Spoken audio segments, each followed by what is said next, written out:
So I will start sharing my screen.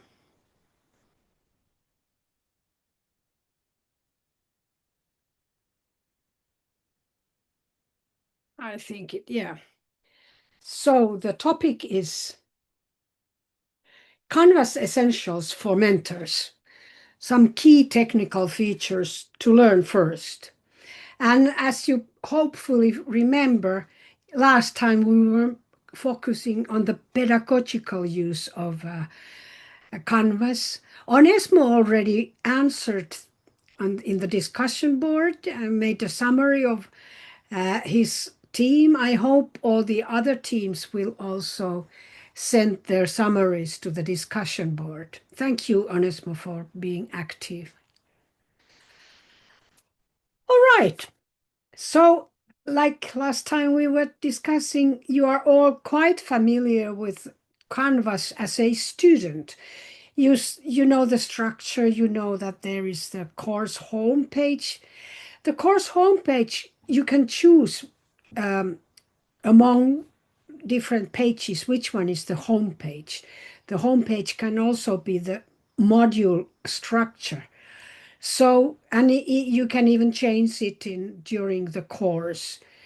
But the home page is where you kind of land when you come into the course, and what are the things that the students then see. And the course homepage can be page or it can be module. And the pages present the content in a very simple way. And I think you will find it quite easy to create and edit pages. And actually, modules are even easier. You kind of connect pages, assignments, quizzes, all kind of elements from Canvas. You can connect them to different modules.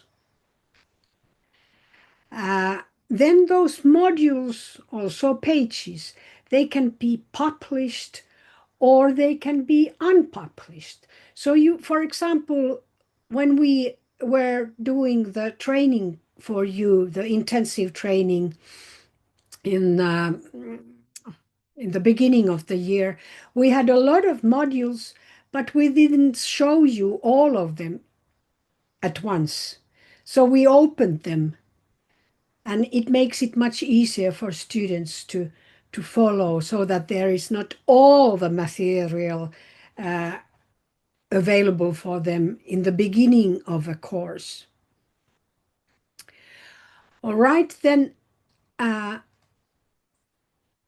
Canvas is also about sharing materials. We can upload different kind of files. We can upload pictures. We can upload Word documents. We can even upload videos. But I think the best way to use videos in Canvas is to first upload them to either YouTube or Vimeo. They are free platforms, and then just link them to your Canvas site, because we are now using then this free version of Canvas, and it has limitation of 1 GB.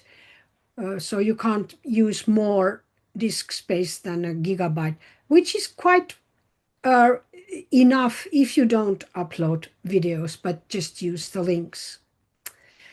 And then, like I already said, you can add different kinds of content to modules and embed links and videos. That's the way to share materials. Then there are different assignments and assessments. Their assessment. So you are familiar with the assignments, you know already about the different kind of tasks. In assignment, you can point out when the deadline is, and then the student can see it in his or her calendar. Okay, next week I have this deadline, I should work on this. There are different kinds of quizzes. simple tests and surveys. And then there is this very fine feature called rubrics. I don't know how many of you know what rubrics are, but they are kind of if you use rubrics, I will show you later, you create kind of a criteria table, and then it's very easy for you to evaluate any of the assignments or tasks according to this evaluation table. And what else is very important, that also the students then know exactly how they are evaluated. And then there is this grade book. So it's a kind of summarizes both to teacher and the students their grades and maybe comments and that sort of thing. So grade book is a good feature too. And now about rubrics, assessment metrics or evaluation, set of evaluation criteria. So it's like looks like a table, although in Canvas it's just it doesn't have these colors, but it's just to show you. There is also always the criteria. So it can be like you are assessing content, whether it's a essay or a presentation about a phenomenon. You evaluate the content. You evaluate maybe the structure. Also, you can evaluate the delivery. You can yourself create these rubrics, and you can also create these own criteria. And then for the grades, you can, in this example, I only have 4 columns: excellent, good, satisfactory, and weak. And then accordingly, how you see the task, how the student has done the task, then accordingly you can, I will soon show you how it works.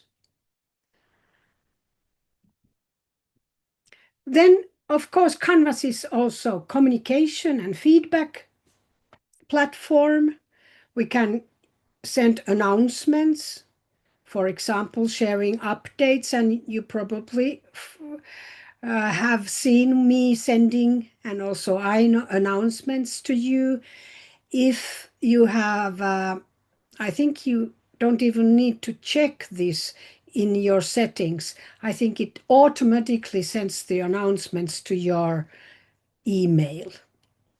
Then you have this inbox where you can send private messages to, for example, teacher to student, student to teacher, or student to another student. And then this speed grader with which you can give text, audio, or video feedback. This is also something that you have already learned about the basic level collaboration, these discussion forums. But also, I think we did have one task where um, we made these little teams. So, for example, 2, 3, 4 students can work together and they make a team, and they are also assessed as a team. If they send a assignment, for example, then only one of them needs to send the assignment, and when the teacher evaluates the assignment, everyone gets the grade.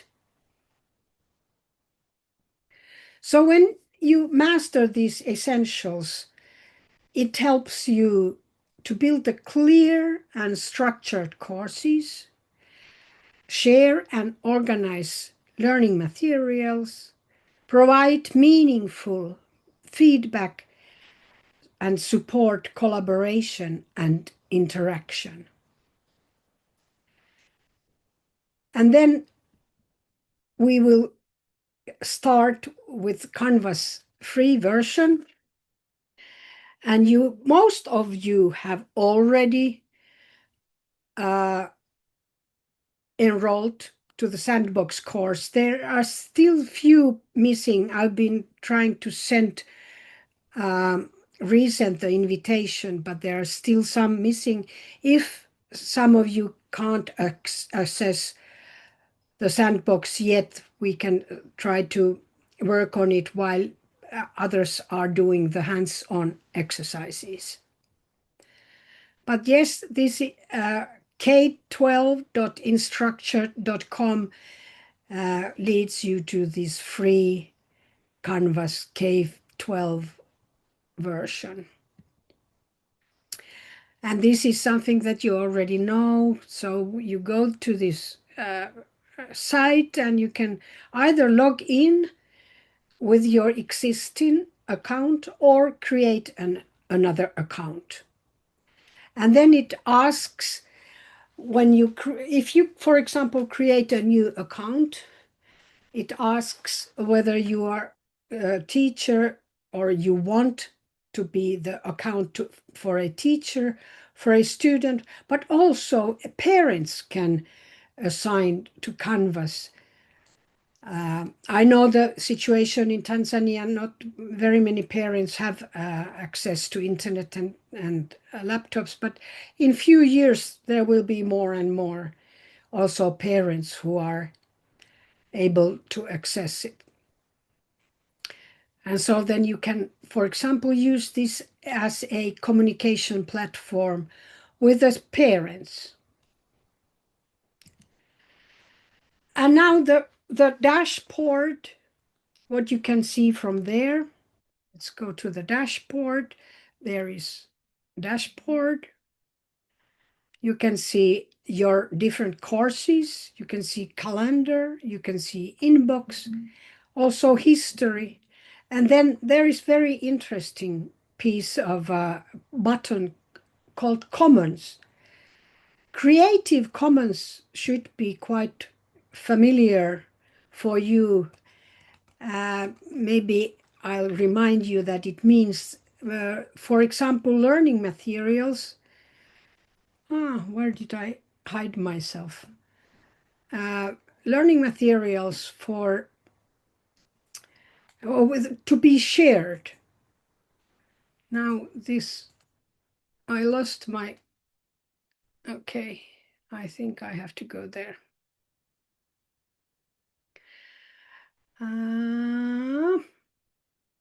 Yes. And now we have some hands-on activities.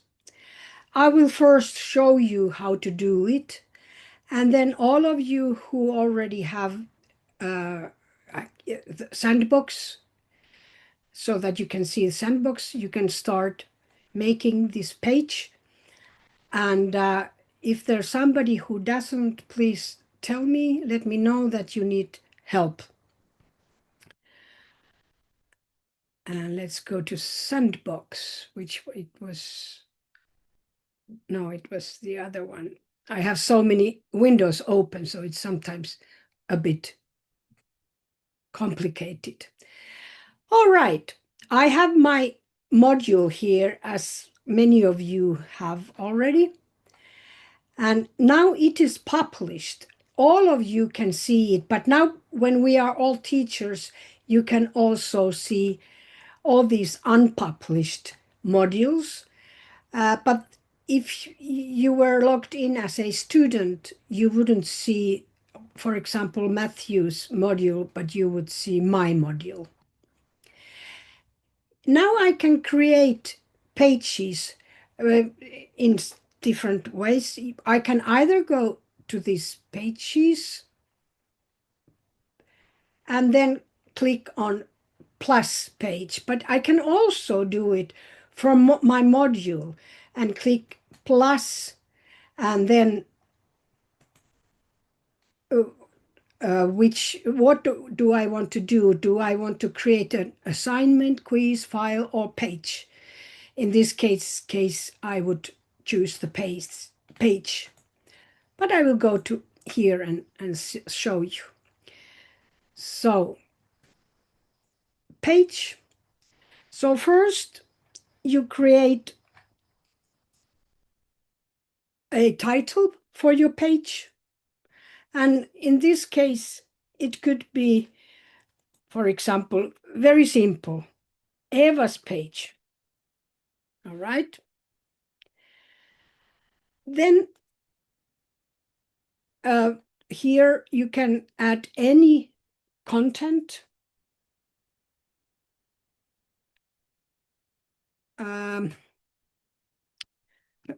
I will not spend a lot of time typing anything. You can then do it.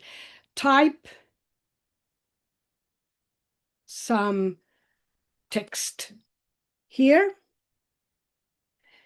And this text can, okay, I will add here a header.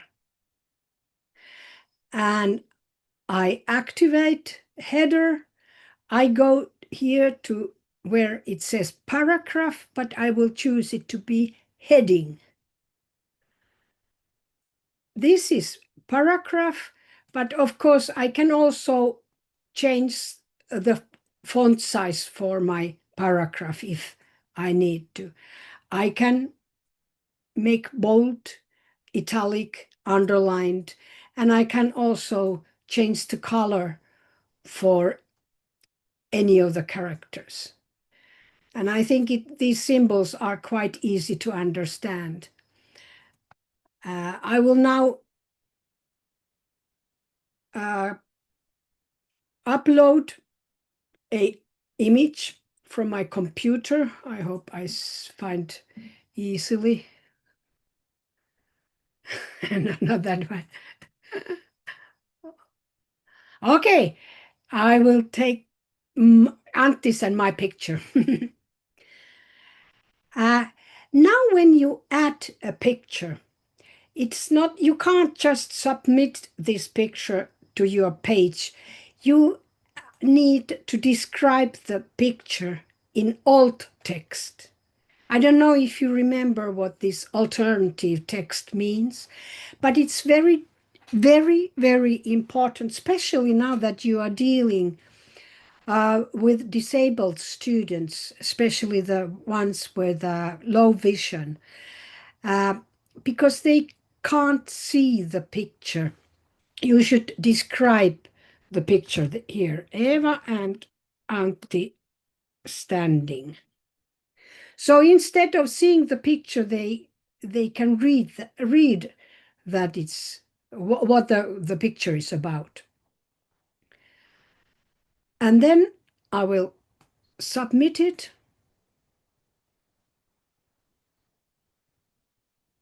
Takes a bit. Okay, it was a big picture. I should have thought about the picture before. And you can also change the size of the picture just by dragging from there. You can resize this window, the editor window. And then there are some options that you can choose that, for example, only teachers are allowed to edit this page. It can be also published at certain time. For example, I don't want it to be published until end of October, for example. And then there is this notify users that this content has changed. You can either check it or not. If I just save it, it remains unpublished. But I can also choose this save and publish.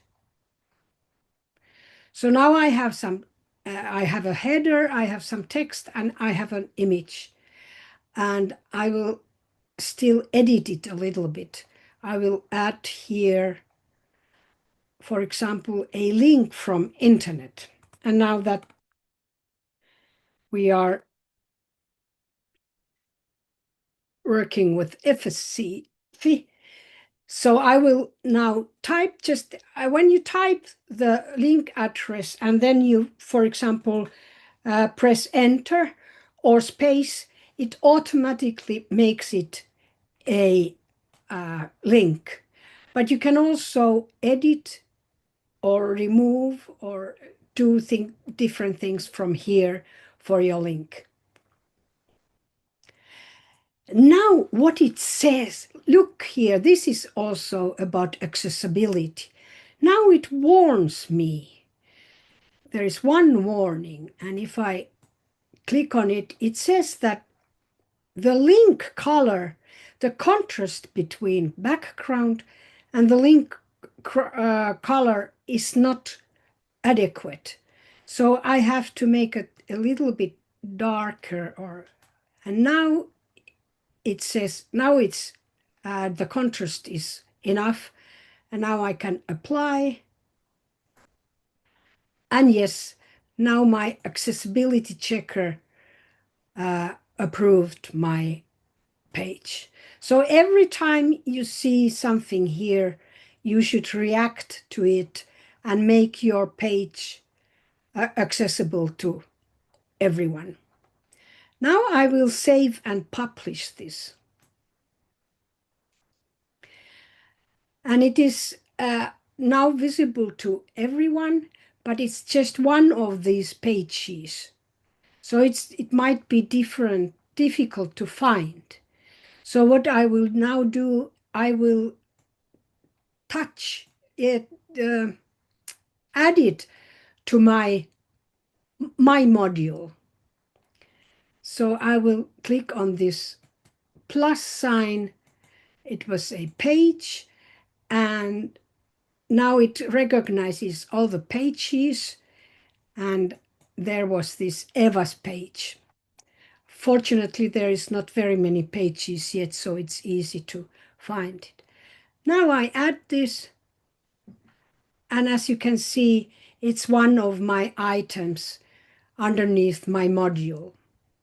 Here in module, we can rearrange these elements. And now you can see that my page is published, but all the other ones, which I will come later to these, they are unpublished. And if you go to Sandbox, I think you can find my page there. And now it is your turn.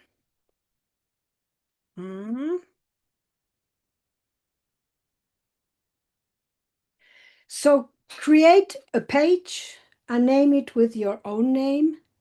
Add their header, some text, image, either from internet or from your computer, and then add a link to somewhere in internet. Is this clear? So open your browser, go to Canvas, go to Sandbox course, and then add a page. And if anyone has anything to ask, then just open your microphone and ask. Maybe you need some 5 minutes, and even if you can't finish it in 5 minutes, that's okay. You start the page and you do as much as you have time in, or how much you can do it in 5 minutes. So, but now we will not go into breakout rooms. We just make the hands-on activity right here. Okay, 1 more minute and then we will continue. And don't forget to save your page, even if it's unfinished. You can return to your page later and complete it. But it was good to know about the rubrics a little bit more. So I will now, when we come to assignments, I will tell you more. Yeah, even more. So that's one thing that's very interesting. It is. I will show you how it looks for teacher, and I also will show you how it looks for students. Great. Okay, now before we continue, make sure you have saved your page either unpublished or published. And now we will go on to assignments. And you are also already familiar with quite many different kinds of assignments that we have shared with you. But just to repeat something. So it's a digital task that teachers create for students to complete and submit online. It's one of the core tools for guiding learning, collecting student work, and providing feedback. And I think this is very essential. We can provide them feedback either very manually to give each student individual feedback, or then like using the rubric. It's very valuable feedback what you can also give with the rubric, but it's partly like automatically done, so you don't need to write all the feedback, manually. And the assignments can include, actually now I will again share my screen, and let's start. There are assignments. And I will now, it's done exactly the same way when we create an assignment as we did with pages, which is first choose assignments and then plus assignment. And it even looks pretty much the same. You give the assignment name, you can make a little bit more, you can write the instructions. And then you can set the points, and but the submission type, as you probably are quite familiar already with this, so the submission type can be on no submission. But why would you have an assignment with no submission? I don't know. It can be on, it can be also, okay, now text entry. It can be just a link to a website, media recordings, student annotation, and then file uploads. So you can choose any of these or all of them. We can also restrict some file types so that, for example, only certain kind of files are allowed. Then we can set up how many attempts. Is it unlimited so that the student can try as many times as he or she wants to? Or then we can limit it. For example, if it's a test, then we probably want to limit it to, for example, one time. We can also assign these assignments to be group assignments. So we first have to form the groups from here, people. From this link, we can form the groups, and then just assign this assignment to this group or groups. Then there are also this possibility to require peer reviews. In a university, when I was teaching, I was using this quite a lot. Peer reviews. For example, I was teaching visual design, so when they did their final works, the peers would also review their works and tell their opinion. So it's possible here. And of course, when it's question about assignment, then there might be the due date. What is the last time, day or time when they are when it's possible to send them? So these are more or less what you can set here. And for example, I will now write the assignment name would be short essay. Um, and the instruction could be write a short essay about your favorite teaching method. The points would be maximum of 10. Um, then submission type would be file upload. We can also restrict the upload file types, but I will not do that right now. Do I want to set the due date? Yes, I could do it. The due date is next Tuesday, and it's available from here and until the due date. Okay. And then I will save, and actually, I will not publish it yet. I'll just save it. And now that I have created this assignment and I saved it, I can find here a rubric. So I can add there a rubric. So this one, I can either create a new rubric, but it would take time. I think I will show you what kind of a rubrics I have created already here. And if you study those rubrics, you will most probably find out the way to use them. But now I will find a rubric from my sandbox, and I created this essay rubric.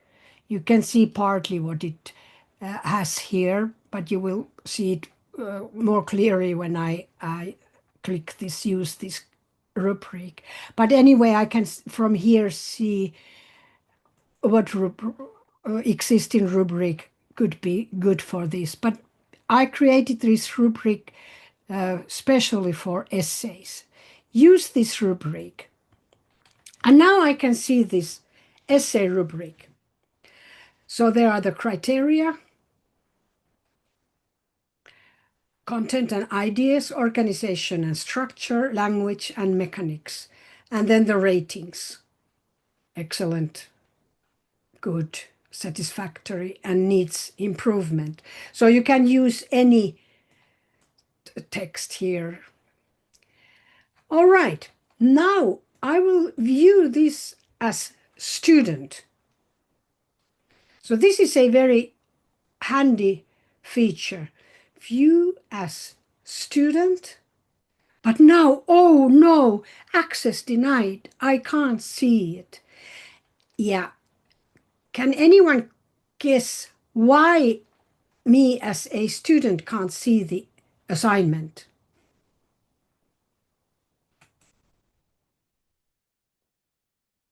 It is because it's unpublished. I first have to publish my assignment before students can view it.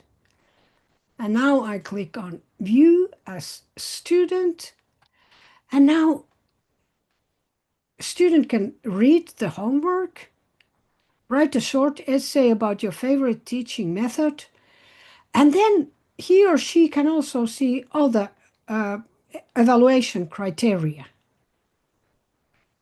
Okay, I will start the assignment. And if I remember right, I did do this beforehand. Let me see, was it? Yes, Canvas and pedagogical thinking.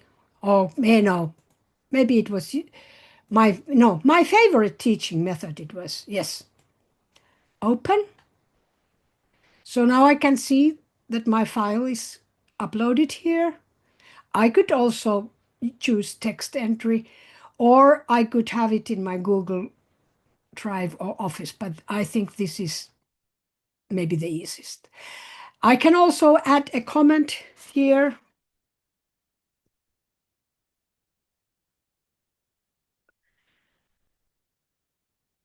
Of course, it can be, yeah. And then I will submit my assignment.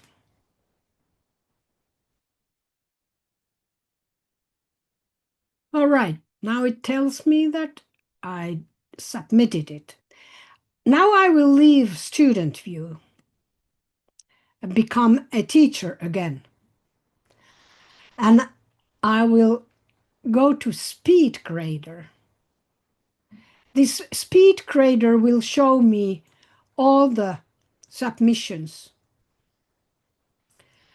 And here I can see test student has submitted her essay. Great. I will make some space here and I will now view rubric. So I can again see the rubrics that I set for the evaluation. And I think this test student did excellent. I think the content and ideas are excellent. So I click here. As you can see now, it's chosen. So 5 points from that. But yes, it wasn't quite excellent, the organization and structure, but mostly clear. So I will choose this one. And language and mechanics, it was good, not excellent, but good. All right. So I can now see that the total point is 8.5 out of 10. And I will save this and type here 8.5. And I can also add some comments here in addition to the rubrics, but I will not take your time. All right. And then I will submit it.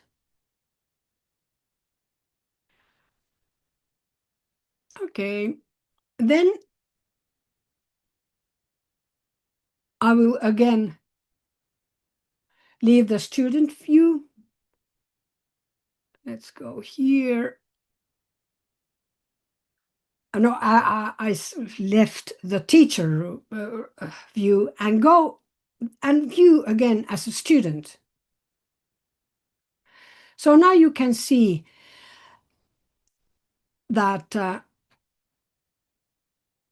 there is this assignment, but on the right-hand side, there is also this view rubric evaluation. And now the student can see that, okay, the content and ideas were excellent. Maybe I should do a little bit better in organization and structure. But now, as you can see, very helpful for the evaluation, and you don't need to write all these things but once, and then you choose just the best evaluation criteria. All right, did you got it? Yeah, and for now, with hands-on practice, you can use any of the existing rubrics.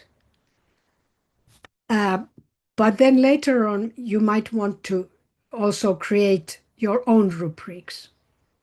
I was just going to ask if it's easy to share the rubrics because it saves a lot of energy if teachers can share the Yeah, already we, created yeah, rubrics. So I think that's great.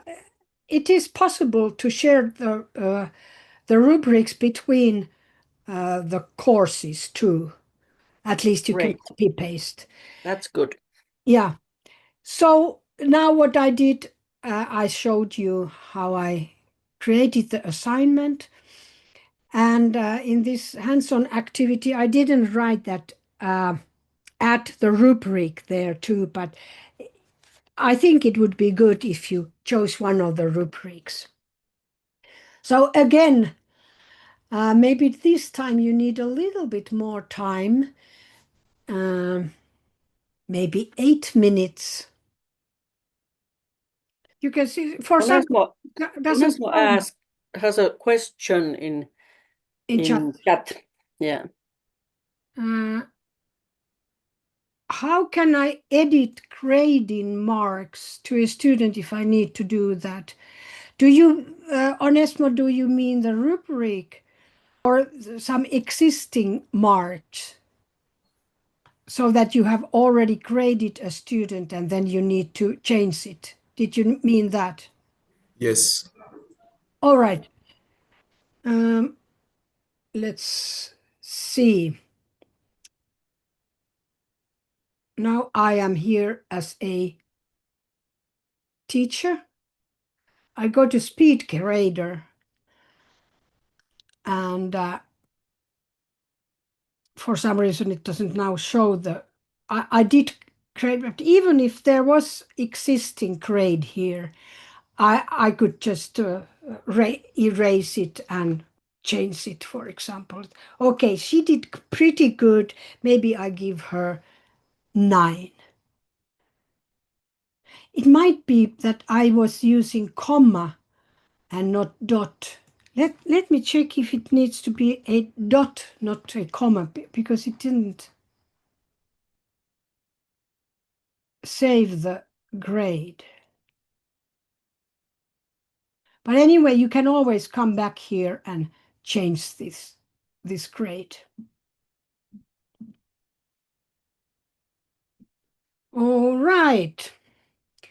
Now save it, even if you're not ready yet. Now I will go into quizzes. I think you all know what quiz is, but it's a online assessment tool that allows teachers to measure student learning and provide immediate feedback. So you can beforehand, you can give the right answers to the quizzes. So if the student chooses the wrong answer, she or he will still be provided with the right answer. So the quizzes can be used for formative assessment, sort of a short checks for understanding during a course. It can be also summative assessment, graded tests or exams. And then it can be just, practice and for self-study. So it's a sort of a tireless machine to to give the students opportunity to practice and self-study. So there are different question types. There are multiple choice, true or false, fill in the blank where you can write the answer.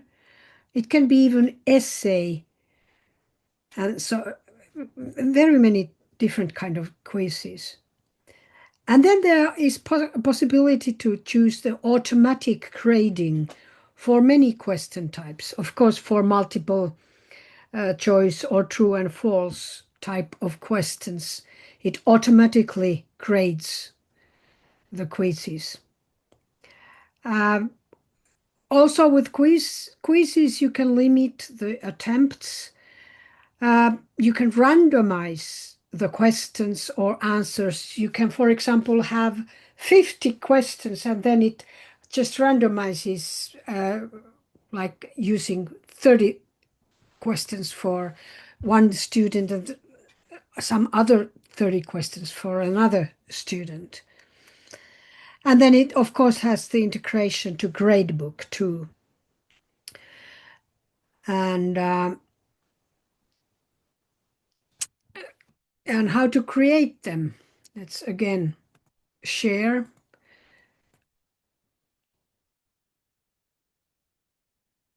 Okay, let's go away from here. And surprise, surprise, it's one of the links here. You just click on the quizzes, you click on plus quiz, and then again, of course, you name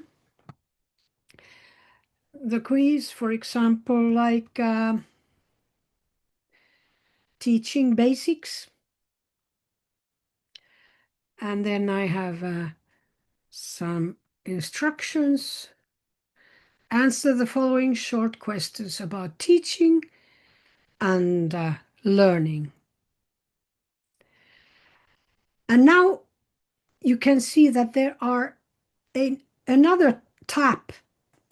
The first one opened in details, but then there is also these questions.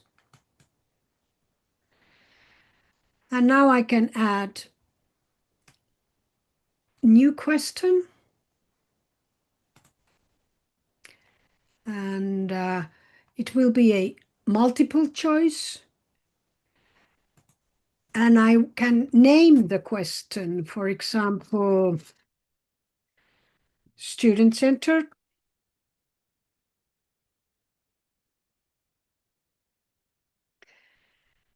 And the question is, which is a student-centered method? And the correct answer will be put here, but I will put a wrong answer here. Maybe here will be the correct answer. Teacher reading aloud. And now I lost my text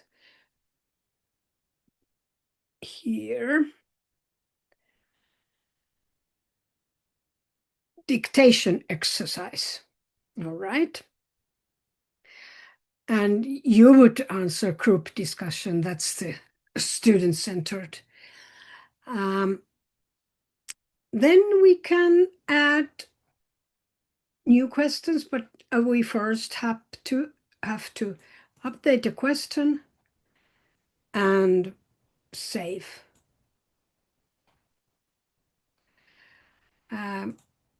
Okay, there are questions. I will add a new question.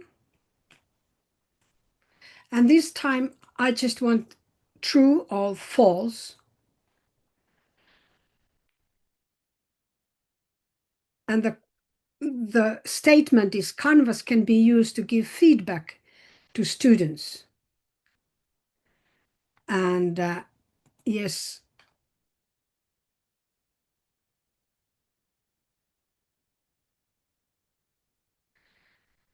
an update and so on. We can continue and even add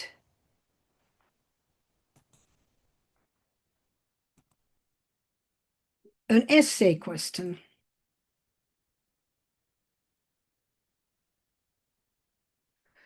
Name one way you could use technology to support learning. And then we will save it. Yeah, save. And actually, I will publish it. And again, I will view it as a student. I will take the quiz and I purposely answer wrong. Lecture with PowerPoint slides and false. And now I should write something here, but I will not take your time. But this is my essay, and I will submit my quiz. And again, I will leave my student view. Okay, actually, I could stay there because I could immediately see the feedback. No need for teacher. wrong answer, and then points out that the group discussion would have been the right answer. And it points out that Canvas can be used to give feedback to students. And okay, those essay questions, they need to be graded by teacher. And again, hands-on practice.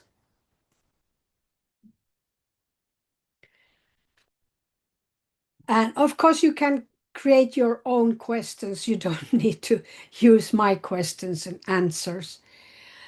But if it helps you just to learn technically how to make the quiz, you can, of course, use these ready-made questions.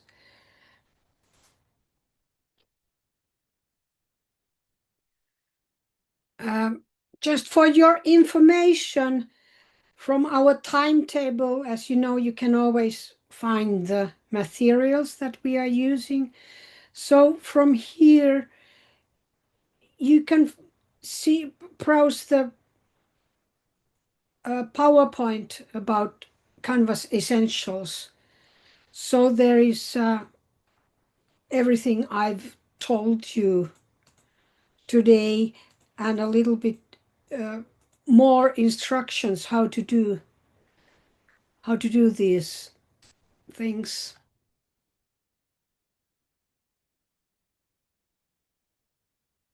I've opened up the sort of a hands-on activities, how to do them here.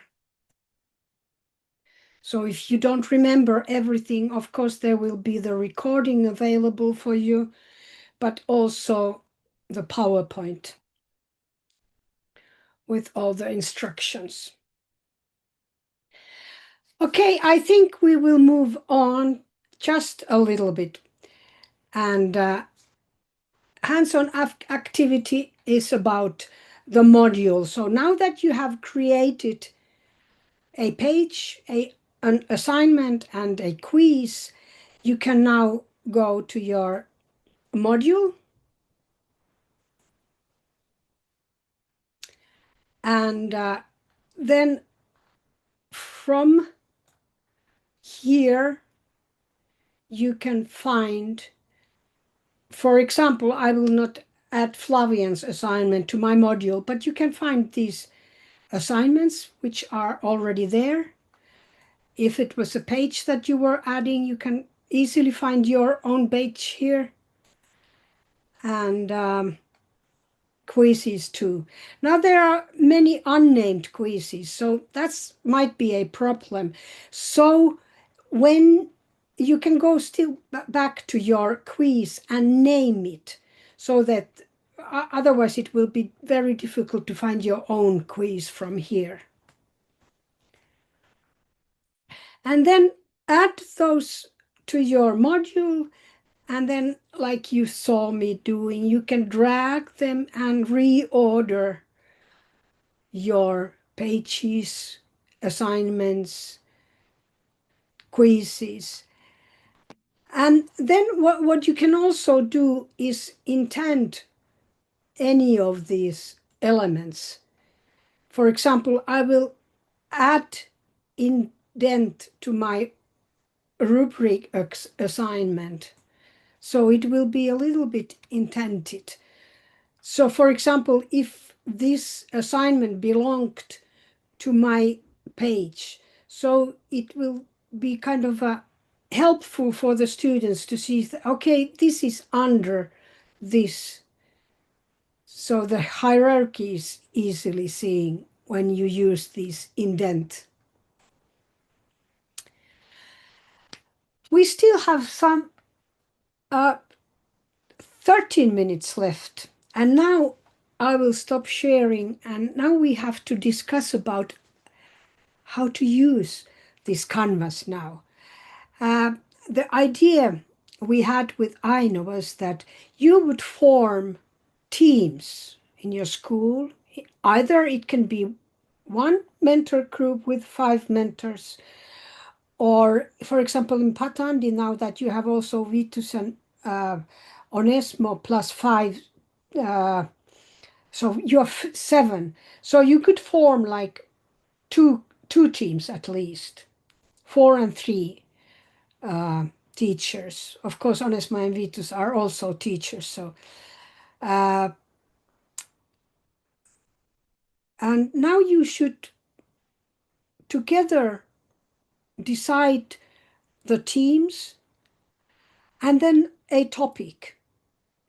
It might be a school subject like biology, mathematics, or it could be a topic when you where you are teaching your peer teachers something. But you just have to discuss with the team. Okay, first you need to form the team and then discuss about the topic. I was thinking that I will not give you any topics. You can come up with the topics. Maybe the easiest one would be to find a topic to teach your peer teachers and create a Canvas course. First, you can just plan and design it on a paper, on a Word document or PowerPoint or whatever, and then start uh, creating and editing a Canvas course. And now that you have a teacher account, you can always with teacher account, you can create those courses. Or one option is that, for example, okay, I will share again. Um, this is Sandbox. I have to go to another course. Actually, I go to the dashboard. You can see that I have several courses here. You're very familiar with mentors. I also have GIMP image editing course here, and then this Sandbox. But I have also quite many unpublished courses where you could join biology, English, geography, history, Kiswahili, mathematics, physics, okay? Or then we could just create a course for uh, mentoring peer teachers. But I am open to any ideas. Maybe we will open up a discussion. Do you have any idea of the topics that would be suitable for a new Canvas course?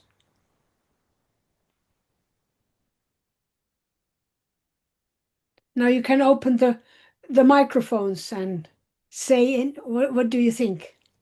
Or do you want to be in breakout rooms, or can we just discuss like this?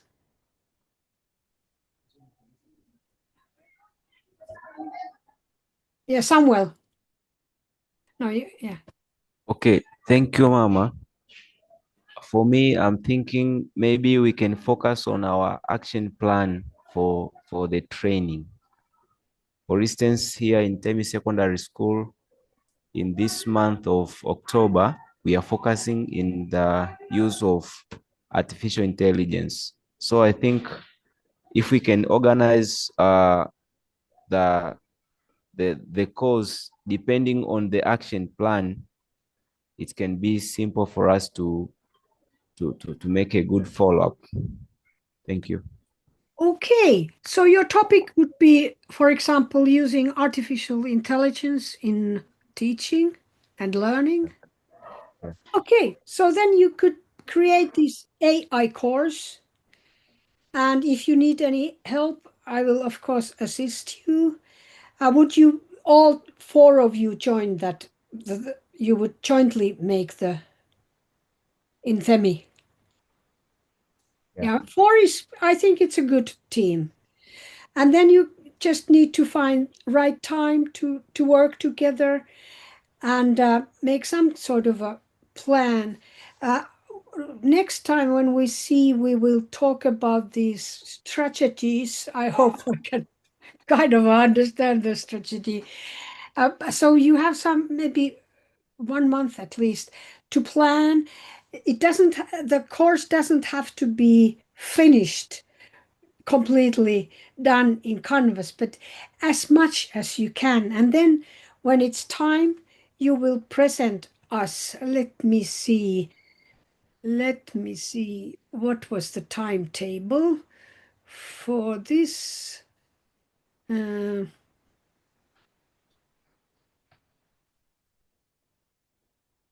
this mentors Canvas course is so diverse, so it's but I think it's still we keep everything there. Okay, November 4th, using Canvas in teaching, teams presenting their courses and materials as they are then. Like I said, they don't need to be completed, but as much as you can do for that. Of course, more finished it is, the better. How about Patandi? Any idea for Patandi mentors? What could the topic be, or the topics, if you would have like two topics, because you're so many?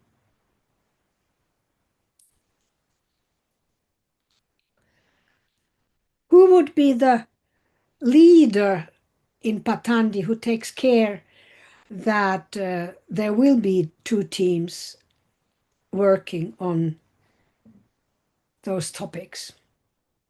Any volunteers?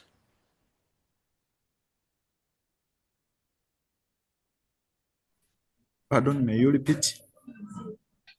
Yeah, I was asking if there was somebody volunteering to be some sort of a team leader, because if it's not nobody's responsibility, often happens that nothing happens. So if somebody would just, I don't mean that, for example, Onesmo, you would do everything, but if you were the leader, you would see that the teams are formed and they start working. Because not everyone is here right now. So is there somebody volunteering to be this kind of a team leader in Patandi?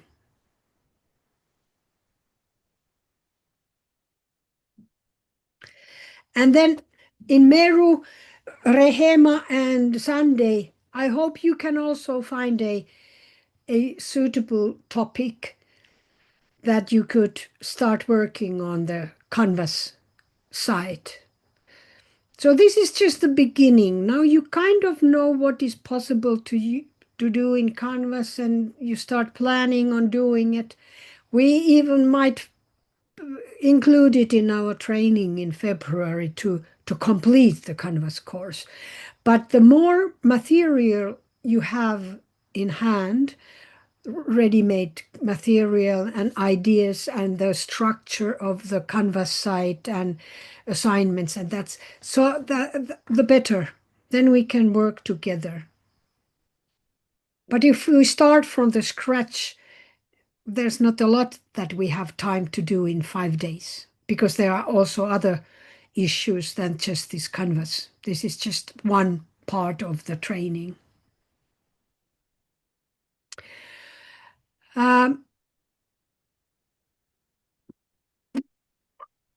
Now I would say, Paul, you are from Patandi. Could you be the responsible person just to make sure that the teams are formed and they start working? You don't need to do the work itself. Would that be okay? Yes. Thank you, Paul. Yes. Great, Great. great. Yeah.